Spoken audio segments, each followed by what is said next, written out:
Salam sejahtera untuk kita sekalian, Bapak Ibu, saudara-saudari, dan segenap sidang jemaat Tuhan. Hari ini kita beribadah masih dalam situasi pandemi COVID-19 dan dalam suasana baru yang disebut new normal, yaitu era normal yang baru pasca pandemi. Meskipun demikian, kita tetap bersyukur bahwa di tengah pandemi ini Tuhan tetap dan terus melawat dan menjaga serta memeliharakan kehidupan kita. Karena itu, mari kita bangkit berdiri, kita memuliakan Allah. Kita percaya bahwa ibadah kita ini dapat kita nikmati dengan hikmat dan sukacita oleh pertolongan dan pimpinan Tuhan. Kita mengangkat pujian datang ke hadirat Tuhan.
Keyakinan iman kita percaya bahwa pertolongan kita adalah dalam nama Tuhan yang menjadikan langit dan bumi.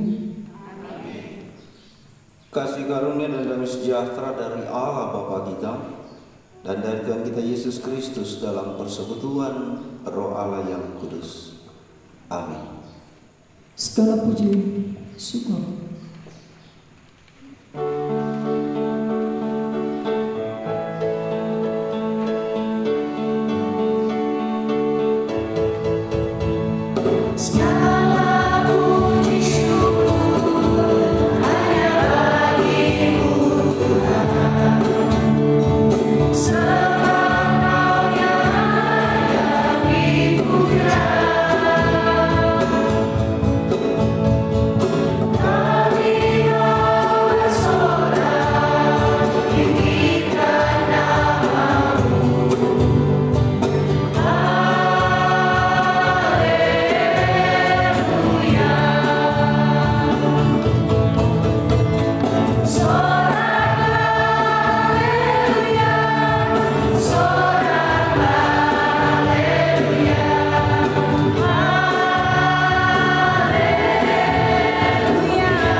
saudara, mari kita tunduk mengaku segala dosa kita kepada Tuhan.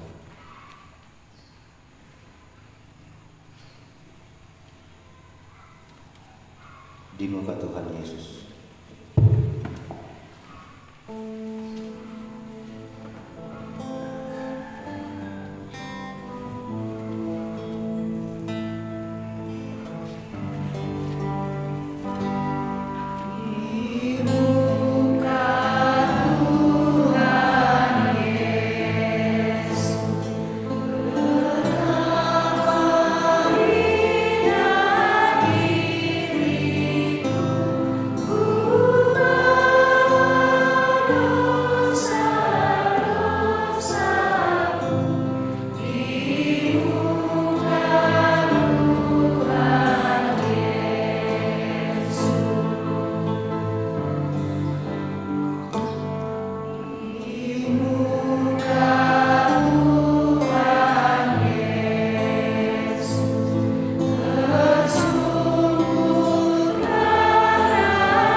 Ampunilah kami ya Tuhan, dan baharilah hidup kami.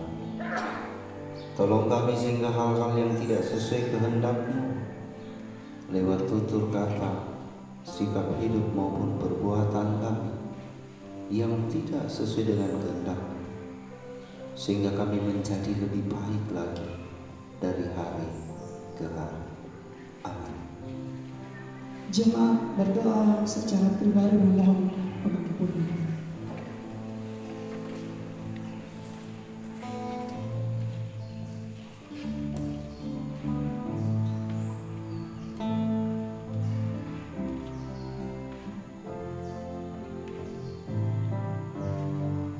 Ini kami Tuhan, jemaat-Mu, tunduk dalam penyesalan dan kerendahan hati dalam segala kehidupan kami, dalam segala pekerjaan kami, dalam komunikasi kami dengan sesama kami. Kadang kami menyakiti hati Tuhan. Seringkali kami menyakiti hati-Mu ya Allah, dalam tutur kata kami, dalam sikap hidup kami, dalam perbuatan kami. Ampuni kami Tuhan, ampuni kami.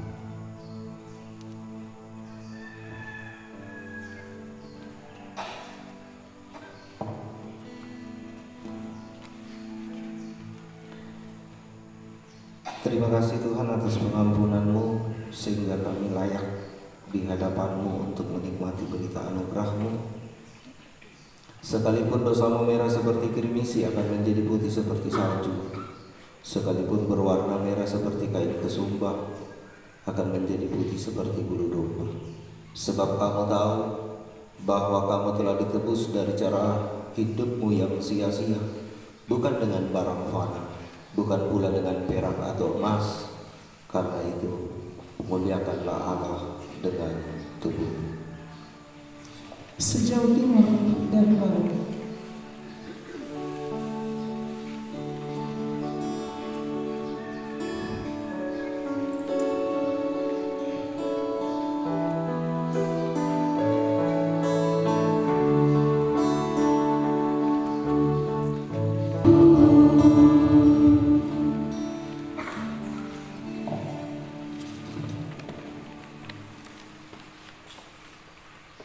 sebagai umat yang telah menikmati berita pengampunan di dalam Allah, dengarkanlah petunjuk hidup baru dari pertama Yohanes 5 ayat yang ke-12. Firman Tuhan berbunyi, barang siapa memiliki anak, ia memiliki hidup.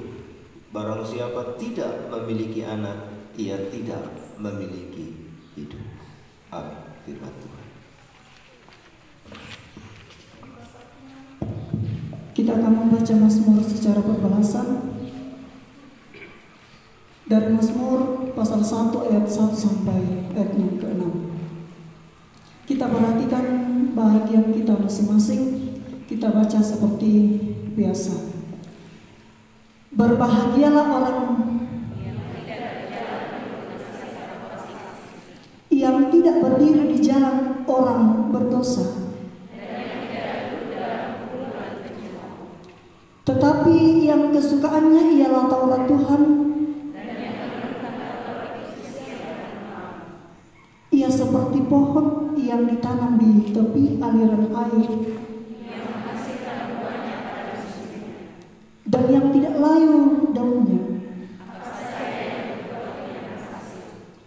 Bukan demikian orang fasik, sebab itu orang fasik tidak akan tahan dalam penghakiman. Sebab Tuhan mengenal jalan orang benar.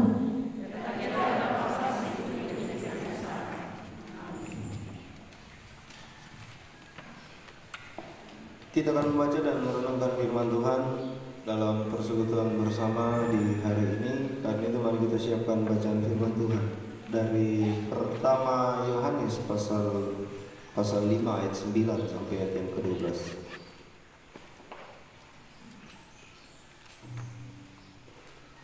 Pertama Yohanes pasal 5 ayat 9 sampai ayatnya yang ke-12, yang kemudian akan menjadi pembacaan dan perenungan firman Tuhan bagi kita sekalian di pagi hari. Kalau kita semua sudah dapat, biarkan Alkitab kita tetap terbuka. Mari kita minta pertolongan dalam doa. Kita berdoa. Terpujilah namamu ya Allah Bapa di sorga, di dalam Tuhan kami Yesus Kristus, Allah yang terus melawat, menopang dan menuntun kami menjalani kehidupan kami dalam penyertaan Roh Kudus, sehingga kami masih boleh ada sebagaimana adanya kami di hari ini, dalam kekuatan dan kesehatan dalam segala beban kehidupan dan pergumulan. Kami datang menjumpai Tuhan oleh karena besar kasih setia Tuhan, besar pemeliharaan Tuhan di dalam kehidupan kami. Firman-Mu yang akan menjadi bahagian dari kehidupan kami dalam sepanjang minggu yang kemudian akan kami jalani bersama sebagai jemaat Tuhan, akan kami baca dan renungkan di hari ini. Allah Roh Kudus, mari Engkau berkati kami sekalian. Buka hati kami, buka pikiran kami, sehingga kebenaran firman-Mu ini boleh mengambil tempat di dalam hati kami, boleh menerangi pikiran kami, sehingga kehidupan yang akan kami jalani menjadi kehidupan yang berkenan di hadapan Allah. Karuniakan hikmat, kemampuan bagi hamba-Mu yang Tuhan pakai menjadi saluran pemberitaan firman-Mu di pagi hari ini. Biar hamba-Mu dimungkinkan untuk menyampaikan seturut dengan kehendak Tuhan. Bersabdalah ya Allah, karena sesungguhnya kami telah sedia untuk mendengarkan firman. Dalam nama Tuhan Yesus, firman yang hidup, kami datang berdoa dan mengucap syukur kepada Bapa di surga. Amin.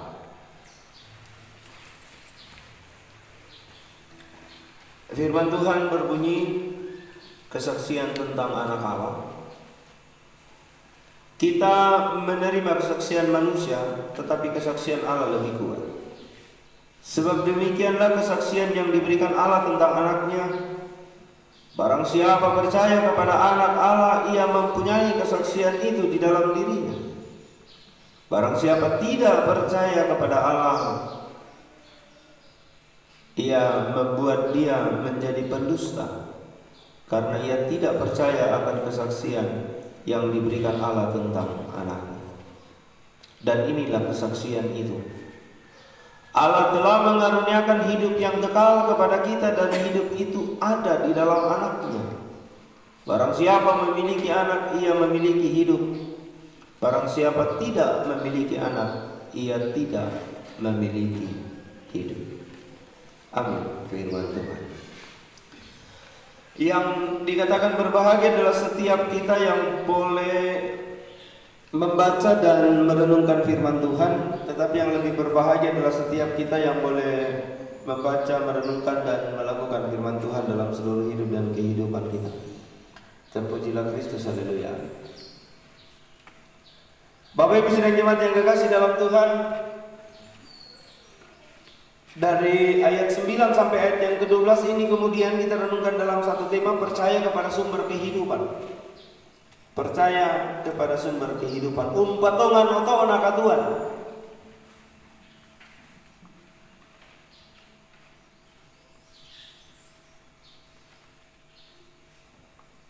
Sidang jemaat yang diberkati di dalam Tuhan,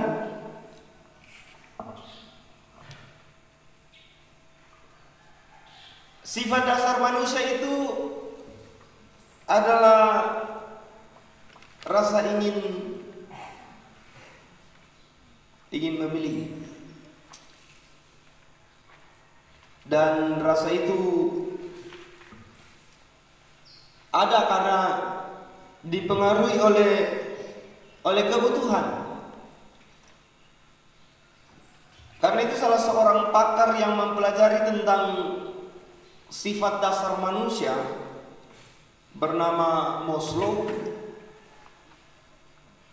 telah mengetahui kita yang salah. Dia orang Eropa.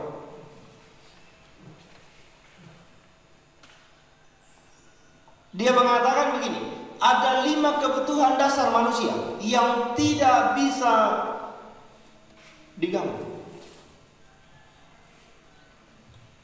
Yang pertama itu kebutuhan fisiologis, itu bicara tentang makan, minum, rumah dan lain sebagainya, pakaian dan lain sebagainya. Kemudian kebutuhan rasa aman, kemudian kebutuhan kasih sayang, dan terakhir itu kebutuhan aktualisasi diri, ingin dihargai. Ini 5 kebutuhan pokok manusia.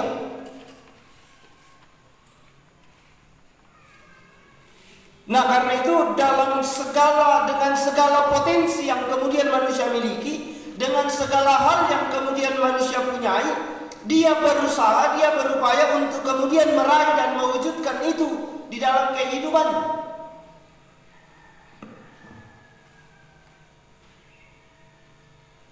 Karena pada umumnya manusia bahwa dengan memiliki semuanya, maka kehidupannya itu akan berada pada sebuah titik aman, tentram, dan nyaman.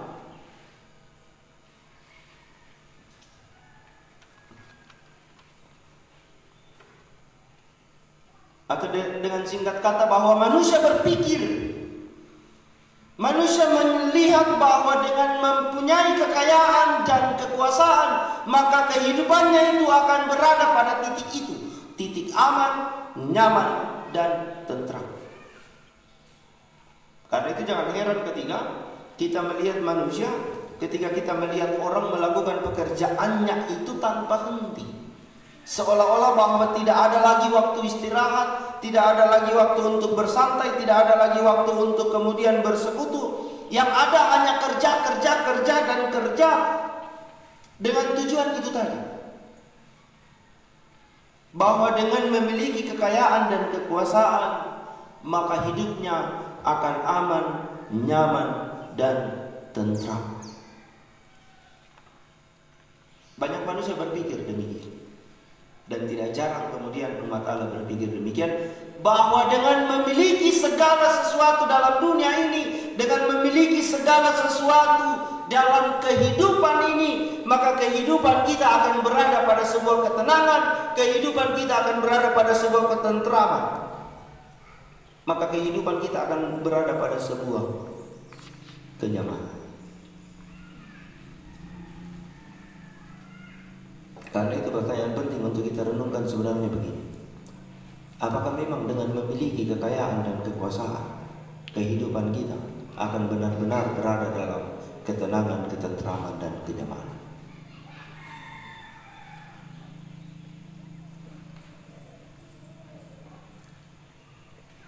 Apakah dengan memiliki segala sesuatu dalam kehidupan ini, maka kehidupan kita akan berada pada ketenangan, ketentraman, dan kenyamanan?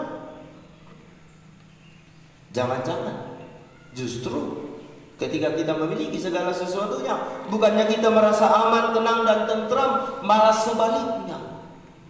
Kita tidak tenang, kita tidak aman, justru kita tidak tentram.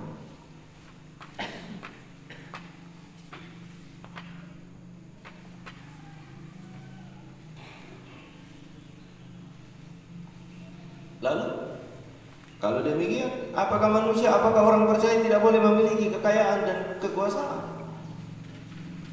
Tentu saja boleh, tidak masalah. Yang masalah adalah ketika kita sebagai orang percaya lalu kemudian menjadikan kekayaan itu, menjadikan kekuasaan itu sebagai sumber ketenangan, sebagai sumber keamanan, sebagai sumber kenyamanan, sebagai sumber kehidupan kita di tengah-tengah dunia ini. Itu yang salah. Kalau apa yang ada pada diri kita, lalu kemudian itu kita jadikan sebagai satu-satunya sumber kehidupan,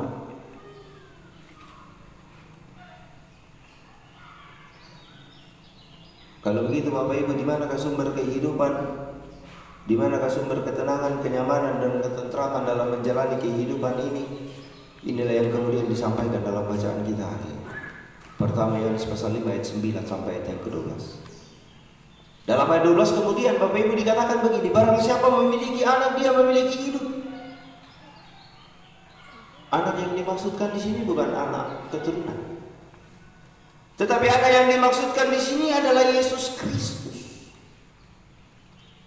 Bahwa barang siapa yang memiliki Kristus di dalam hidupnya, maka itu berarti bahwa kenyamanan, ketentraman, dan ketenangan dalam menjalani hidup dan kehidupannya pasti dialami dan dirasakan.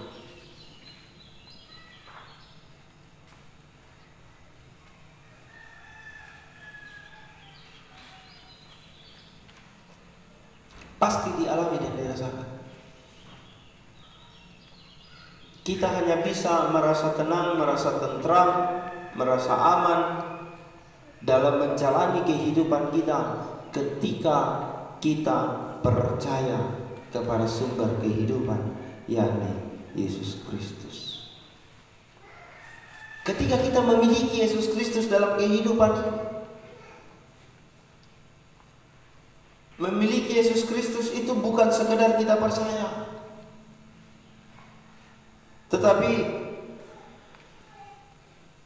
benar-benar sungguh-sungguh kita meyakini bahwa Allah telah menganugerahkan kehidupan yang kekal dalam ayat yang ke-11 di dalam dan oleh Yesus Kristus.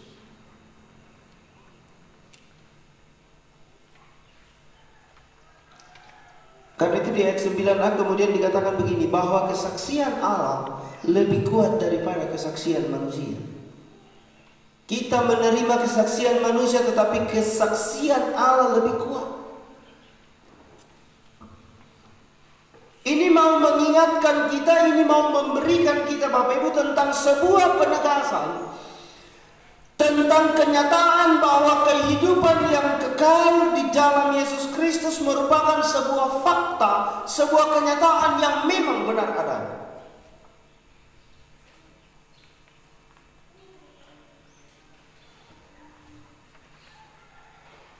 Karena itu di ayat yang ke-11, inilah dan inilah kesaksian itu, Allah telah mengaruniakan hidup yang kekal kepada kita.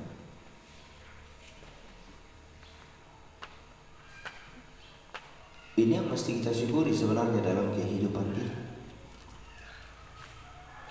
Ini yang mestinya menjadi pegangan utama kita dalam menjalani kehidupan ini, bahwa kita percaya akan Kristus sebagai jaminan dan kepastian akan kehidupan. Kristus sebagai sumber kehidupan, Kristus sebagai jaminan dan kepastian akan masa depan. Ini yang mesti terus terbangun dalam kehidupan kita. Bahwa hanya di dalam Kristus kita bisa memiliki kehidupan.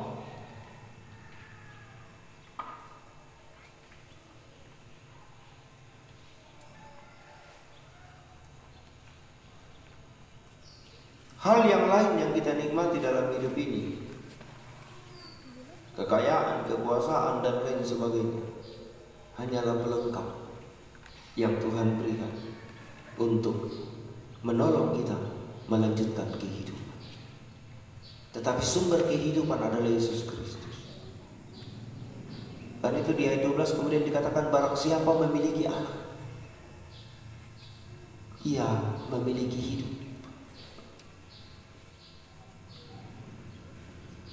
Hidup itu bukan sekedar kita bernafas, makan, kerja, berjumpa dengan orang, dan lain sebagainya. Tetapi hidup yang sesungguhnya adalah ketika kita nyaman, ketika kita aman, ketika kita tentram menjalani kehidupan ini. Dan itu sudah kita miliki, dan itu sudah ada dalam kehidupan kita. Tanggung jawab kita sekarang adalah bagaimana menjaga dan memelihara dengan baik keyakinan itu dalam menjalani kehidupan ini. Tanggung jawab kita sekarang adalah bagaimana kemudian menjaga dan memelihara Yesus Kristus dalam kehidupan kita.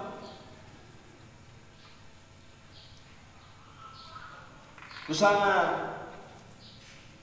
yaitu kita topatolino inanglan kaleta tu dikoa bahwa sesuatu yang kita miliki dan kita anggap itu berharga dan penting dalam hidup ini, inang pastilah diparangai Tuhan, nang pastilah dijaga itu.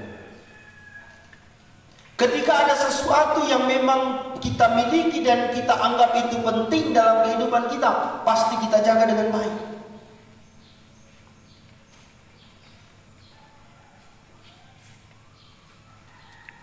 Pasti kita jaga dengan baik. Sama dengan kehidupan kekal itu. Sama dengan kehidupan kekal yang telah dianugerahkan di dalam Yesus Kristus, yang telah kita yakini dan percayai bagaimana kita jaga dalam kehidupan itu.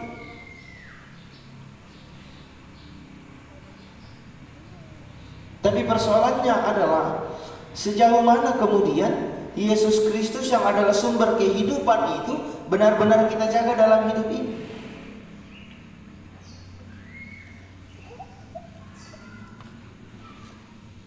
Jangan-jangan selama ini kita menjadikan Yesus Kristus sebagai nomor 2 dalam kehidupan kita.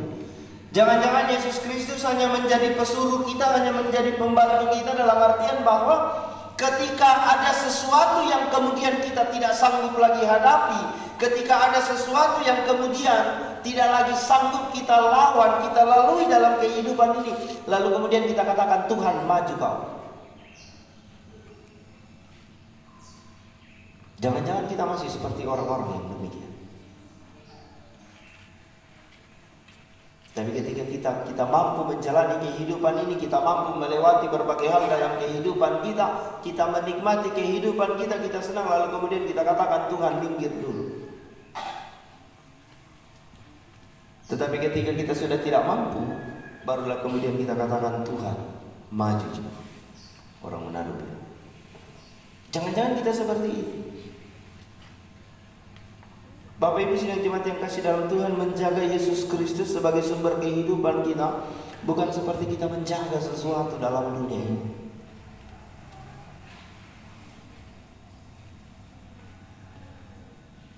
Susi ibu dapat tadi kau toko ibu nasang tu jendela rapo-rapo itu, baba banua rantai itu pagar jurusannya, garegan ki pagar 6 meter. Bukan seperti itu menjaga Yesus Kristus dalam hidup ini.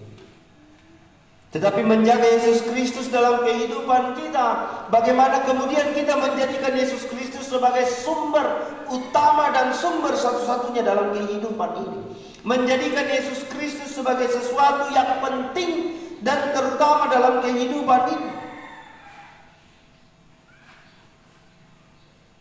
Bahwa dalam segala hidup dan kehidupan kita, dalam segala sesuatu dalam hidup dan kehidupan kita, dalam segala sesuatu perjalanan kehidupan kita, hidup dan kehidupan kita mestinya menjadi kesaksian tentang siapa Kristus.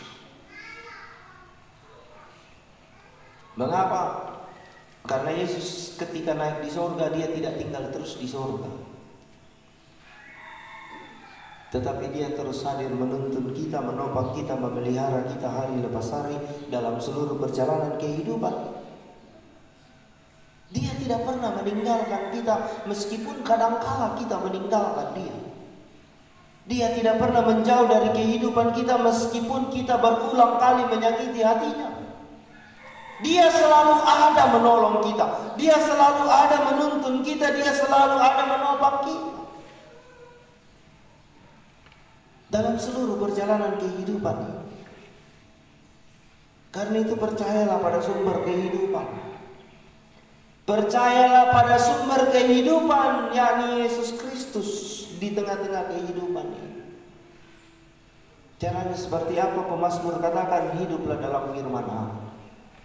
Mazmur 1 ayat 1 sampai 6 jelas sekali dari bahwa orang yang hidup dan merenungkan Taurat Tuhan siang dan malam, ia seperti pohon yang ditanam di tepi air, yang menghasilkan buah pada musimnya, tidak akan layu daunnya, apa saja yang diperbuatnya berhasil. Luar biasa. Inang kapua pasak kena, tu tahu ketontong itu lan kadang buang. Jadikan firman Allah sebagai petunjuk dan pedoman kehidupan.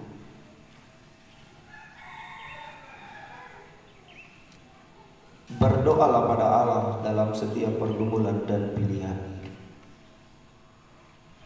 Bukan hanya ketika kita senang-senang saja, bukan hanya ketika kita bahagia, bukan hanya ketika kita bersuka cita lalu kita katakan Tuhan, haleluya. Luar biasa kebaikan. Tetapi ketika kita diperhadapkan pada pergumulan, ketika kita diperhadapkan pada pilihan hidup, kita lupa katakan Tuhan, tolong saya. Dua hal ini yang mesti kita nyatakan dalam kehidupan kita. Dua hal ini yang mesti kita cerminkan dalam kehidupan kita, karena kedua hal inilah yang menandakan bahwa apakah memang kita selaku umat percaya di tengah dunia ini benar-benar percaya pada sumber kehidupan, bahwa di dalam Kristus ada kehidupan. Di dalam Kristus ada kesatuan dengan Allah Bapa sebagai sumber berkat, dan di dalam Kristus ada kehidupan yang kekal. Kita telah memiliki sumber kehidupan yakni Yesus Kristus. Ingat bahwa tidak ada sumber kehidupan yang lain dalam dunia ini. Sumber kehidupan itu hanya ada di dalam Kristus Yesus. Dan karena itu bergantunglah sepenuhnya pada sumber kehidupan itu. Percayalah sepenuhnya pada sumber kehidupan itu, yakni Kristus.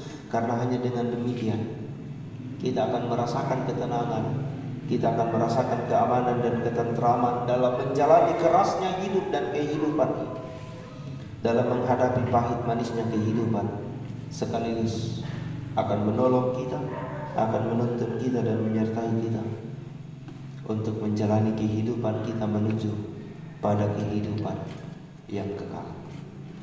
Roh Kudus menolong kita sehingga dalam menjalani kehidupan ini kita terus dimampukan untuk menggantungkan dan mempercayakan seluruh hidup dan kehidupan kita hanya kepada sumber kehidupan, yakni Yesus Kristus.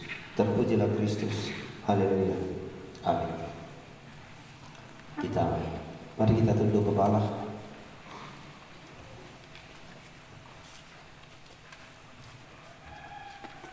Dalam segala kelemahan dan keterbatasan kami, Tuhan, dalam segala kekurangan dan ketidakmampuan kami sebagai manusia yang terbatas. Kami menyadari bahwa kadang-kadang dan banyak kali atau sering kali kami menggantungkan kehidupan kami pada apa yang ada pada diri kami. Kami seringkali lebih mengandalkan apa yang melekat pada diri kami, dan seringkali kami menganggap bahwa segala sesuatu yang ada pada diri kami itulah sumber kehidupan kami. Tapi kami bersyukur bahwa hari ini Tuhan menyadarkan kami, Tuhan menyapa kami, Tuhan mengingatkan kami bahwa tidak ada sesuatu pun dalam kehidupan kami, tidak ada sesuatu pun yang melekat pada diri kami yang bisa menjadi sumber kehidupan, hanya di dalam Kristus Yesus Tuhan dan Juru Selamat kami. Dan kami bersyukur bahwa kami telah memiliki kehidupan, kami telah memiliki kehidupan yang kekal di dalam Kristus. Dan karena itu dalam perjalanan kehidupan kami ke depan, dalam menghadapi kerasnya kehidupan, dalam menghadapi pahit manisnya kehidupan, mampukan kami semua Tuhan, tolong kami, sehingga kami benar-benar boleh menggantungkan seluruh kehidupan kami hanya kepada sumber kehidupan, yakni Yesus Kristus. Sehingga kehidupan yang kekal yang Allah telah berikan di dalam Kristus Yesus terus menjadi bahagian yang tidak terpisahkan dari kehidupan kami. Biarlah kami semua menjadi orang-orang yang akan terus percaya dan menggantungkan kehidupan kami kepada sumber kehidupan, yakni Yesus Kristus, sehingga hidup yang Tuhan anugerahkan ini akan menjadi kehidupan yang semakin banyak orang turut menggantungkan hidupnya hanya kepada Kristus. Tolong kami Tuhan dengan Roh Kudus Tuhan, mampukan kami dengan Roh Kudus Tuhan, sehingga kami menjadikan Yesus Kristus yang penting, terutama dan utama dalam kehidupan kami. Sehingga dalam menjalani hidup ini kami akan selalu merasa aman, kami akan selalu merasa tentram, kami akan selalu merasa tenang dalam segala keadaan dan keberadaan kami. Terima kasih ya Bapa, terima kasih. Di dalam Kristus Yesus Tuhan dan Juru Selamat kami yang hidup dan yang telah mengajar kami berdoa bersama-sama demikian. Bapa kami yang di surga, dikuduskanlah